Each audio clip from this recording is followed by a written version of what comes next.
Le président Nangaï, le président Nangaï,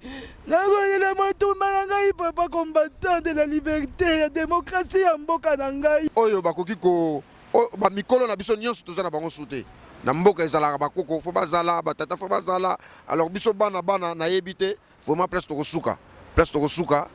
Qui habitent ici à Bruxelles. Donc vous allez voir, ils vont donner leur impression, leur ressenti sur le décès de M. Etienne Tshisekedi. Donc là, j'ai à côté de moi un de nos frères qui va nous donner son ressenti, son sentiment. Voilà, je m'appelle Etienne, comme le papa qui est décédé. Donc c'est mon homonyme qui est décédé.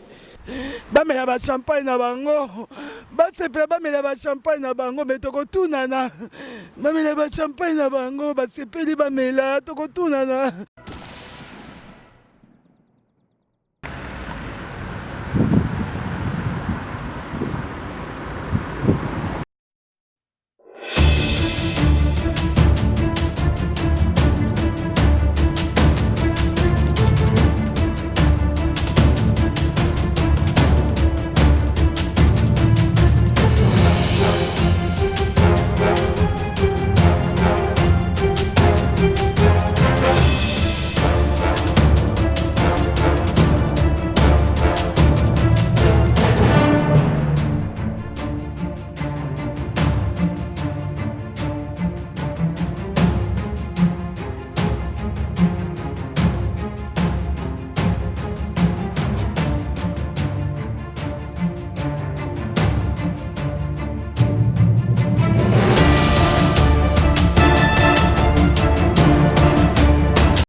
Le président Nangaï, le président Nangaï,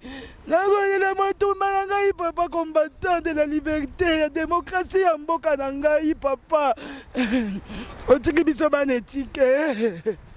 Bamela ba champagne na bango. Ba sepela bamela ba champagne na bango mais tokotunana. Donc, Tosa, devant l'hôpital Sainte-Elisabeth, où le président Tshisekedi est décédé hier, le 1er février, nous allons recueillir quelques sentiments et commentaires des Congolais qui sont venus se recueillir devant cet hôpital. Bonsoir, papa. Bonsoir, maman. Un petit commentaire. Commentaire pene ezalité aya. Alors, commentaire vraiment ezalité. Vous me salira passe na mutema.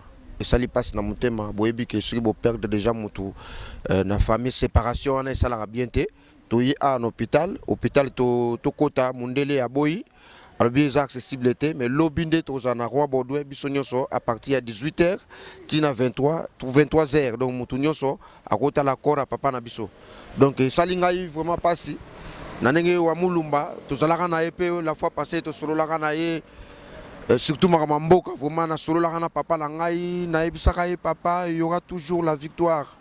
Mais tu de l'autre au monde, papa, azana sama belé, bon. Pour nangai, na pesika nzambe merci.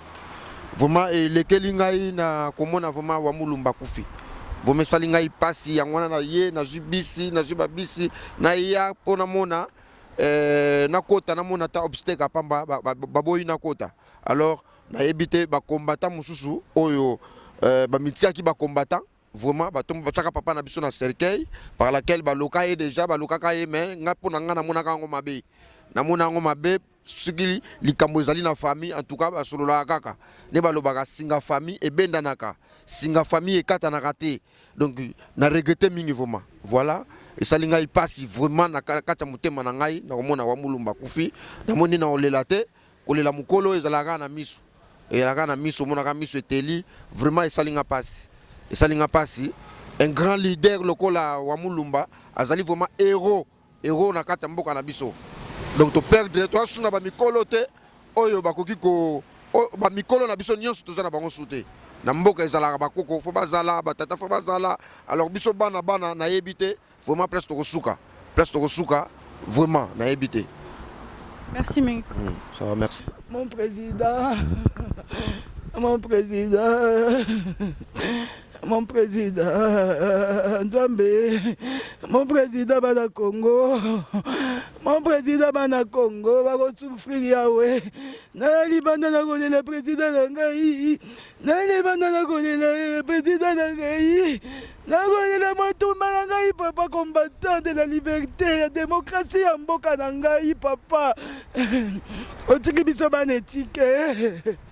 Bamela ba champagne na bango basepela bamela ba champagne na bango me tokotunana bamela ba champagne na bango basepeli bamela tokotunana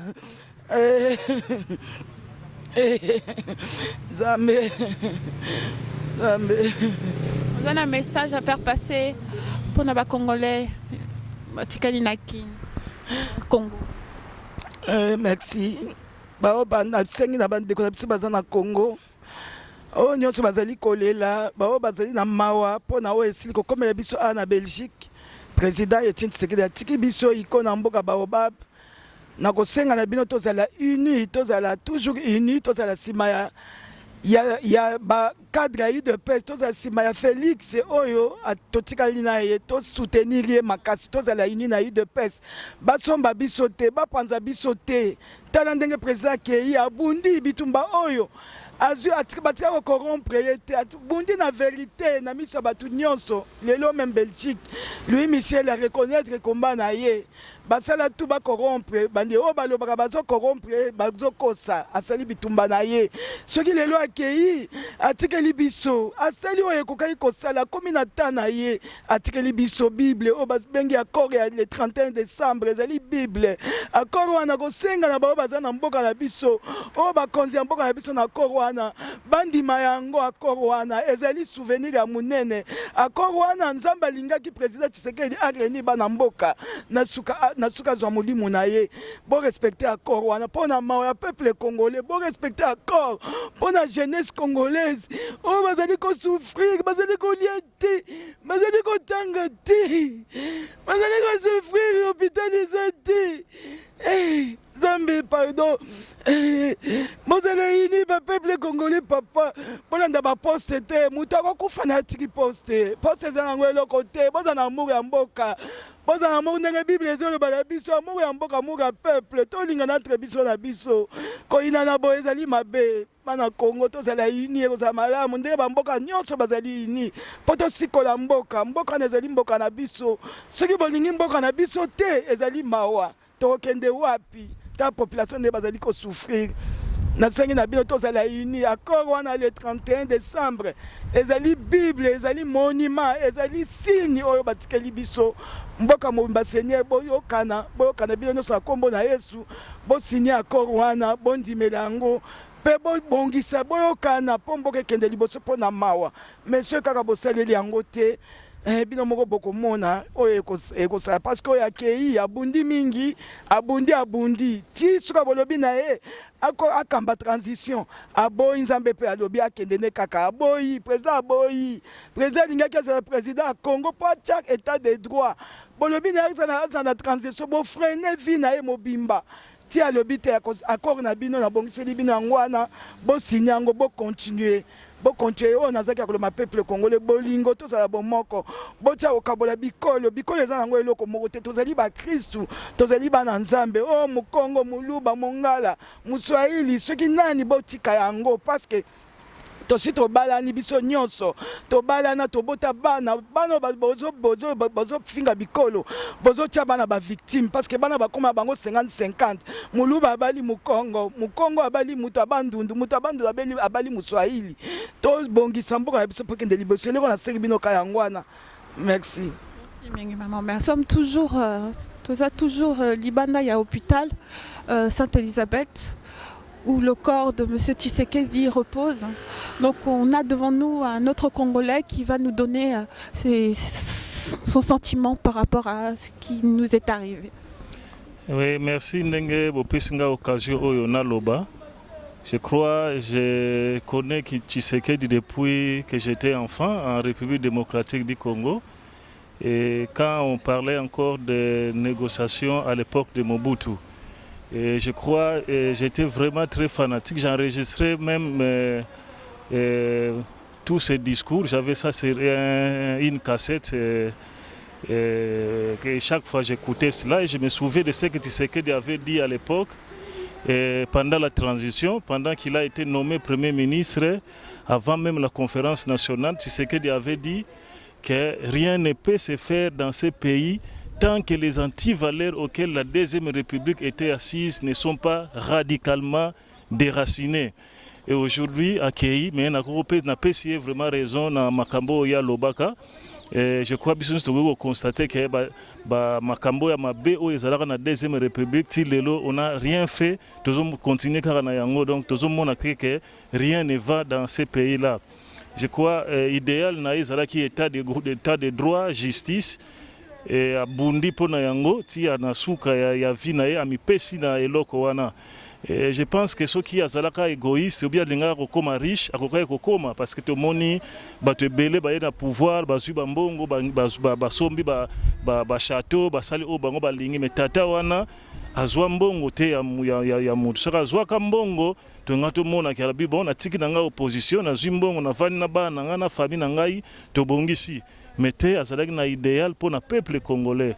Malheureusement, makambo et comme na soukate oyeye accueilli donc biso pour na biso je crois l'idéal les ali que tozwa héritage oyatikeli biso combat oyatikeli biso ezali nini que to sala effort mboka wana comme état de droit. État de droit est un avantage ya biso nyonso parce que personne ne peut être au-delà ya loi, personne ne peut être au-dessus de la justice.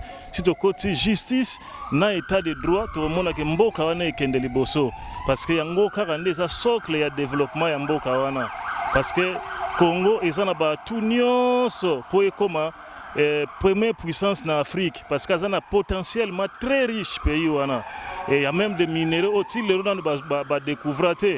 Mais toujours les qui ça aide, ça fait plus de 50 ans depuis l'indépendance. Tout ça lié à l'autre côté.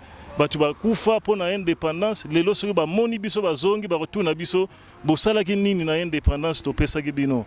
Et Tshisekedi a banda combat depuis 1983.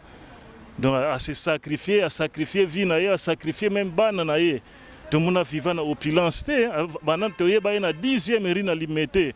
Ti lelo avandi wana ti aye awana ba soin azonga kaka na 10e ri akenda vanda na ma campagne ta kenda na hypernité toujours pembeni ya peuple population pembeni po asali musala o batunyoso bandimi yango.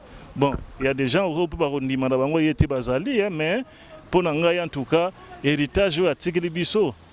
Sinon, tu regrettes toute notre vie. Après l'hôpital, je me suis déplacée, je me retrouve ici aux galeries de Matongé, à Port de Namur, pour prendre donc quelques impressions des Congolais qui habitent ici à Bruxelles.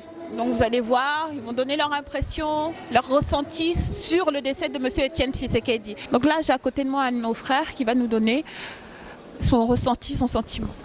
Voilà, je m'appelle Étienne, comme le papa qui est décédé. Donc c'est mon homonyme qui est décédé. J'étais fort touché depuis hier, je n'en revenais pas jusque-là. J'ai un sentiment de tristesse, il y a mon cœur qui est rongé. Voilà. Voir un leader d'opinion partir, voir un monument qui était vivant hier et aujourd'hui qui est parti. Je me pose un peu mille et une questions. Est-ce que c'est vraiment vrai qu'il est parti? Eh bien moi je ne croirais que quand je verrai son corps. Parce que jusque-là, j'essaie de mentir à ma conscience pour dire que voilà, c'est peut-être un film dont je pourrais suivre quelques épisodes après. Voilà. Un message pour nos Congolais, pour le peuple congolais? Alors, peuple congolais, naïbi que message en Sabino, Isalaka Katuzala, soyons unis pour na tanga matanga ndebaye barape batuna nyazanani. Donc naïbi que dans le peuple congolais des ordres Isalate, tous allons à Kimia jusqu'à ce que Bakunda Papa Tshisekedi pour te respecter. Ceux qui bosa peut-être dans ma ramnamno Moussouana, ça sera peut-être après, mais dans une d'abinoté, mais dans ngai en tant que dans la famille, dans une peut-être ta famille, bas à la peine à un problème. Donc il y a un dans la communauté congolaise nyonso bazala toujours drapeau ça la ya okita wana ezakuté lo mofana sa communauté, vous savez que c'est automatique mais na Singapour na kimia ezala na bino jusqu'à ce que nzoto papa Tshisekedi obima ndoi na ngai voilà. Merci Minguetti. Merci maman. Bonsoir papa. Oui, bonsoir madame. Quel est votre sentiment? Oui, moi c'est patron vraiment d'abord parce que nous sommes Mingi. En tout cas, je suis vraiment comblé de soucis, plein de soucis pour le père de la nation, papa Étienne Tshisekedi. Celui-là, il était vraiment le père de la nation, un vrai père de la nation, donc notre père. Donc, dès que tu perdre, en tout cas, ils pas si on a évité ce qui tu perds de ma boarouba dans Mboka Congo. Mais pour la petite bénédiction. Je suis sûr et certain que nous sommes bénis parce que le peuple a déjà makambo en main. Tant que prenez-vous en charge. C'est papa qui connaît. Il n'a aucun décalaté. Donc prenez-vous en charge. Dans l'action de la Kouang avant Yakinde. Et puis maintenant, je suis très content. Le peuple congolais est déjà éveillé. Ils ont déjà compris la parole de papa. Donc, tu as mis en charge. Et puis, on va faire ce qu'on peut faire. Donc, on a mais à Kimia. Prenez-vous en charge. Il y a un pays qui toujours caché. Merci Ming. Merci en tout cas nous avons patron vraiment bien. Merci. Donc Dachou Naye à Bruxelles spécialement par rapport à la mort de Etienne Tshisekedi, monsieur Etienne Tshisekedi, est-ce que tu peux nous dire un commentaire, un message à faire passer? Ouais, commentaire que vous avez pour Otobungisi dans Aza Ikonamboka, leader de l'opposition. Donc pour l'Aza papa, Aza nous se prend en quoi. Donc passe mis dans mon thème, passivement papa Otobungisi dans tu n'avais pas tenu na koloba. Dans mon bébé même dans l'hôpital n'apprend les papa Koufa qui dans Aza qui n'a été quoi. Un message pour le peuple. Un message est que dans tous à la unis, tous à soudé. Papa tu sais que la tiki biso, comme moi peut profiter, biso to tikali to bunda toujours. Pour maman do loba et kokisama. Donc biso ba to tikali photo bunda toujours. Donc accueilli mais spineza katina biso quoi. O a côté sino na motema ils pas la biso donc to tikangote quoi. Pepe kongo to zaka bo moko to za soudé. Toujours to vaincre ne yema ndo loba. Il est persévérant toujours. Merci. Ouais.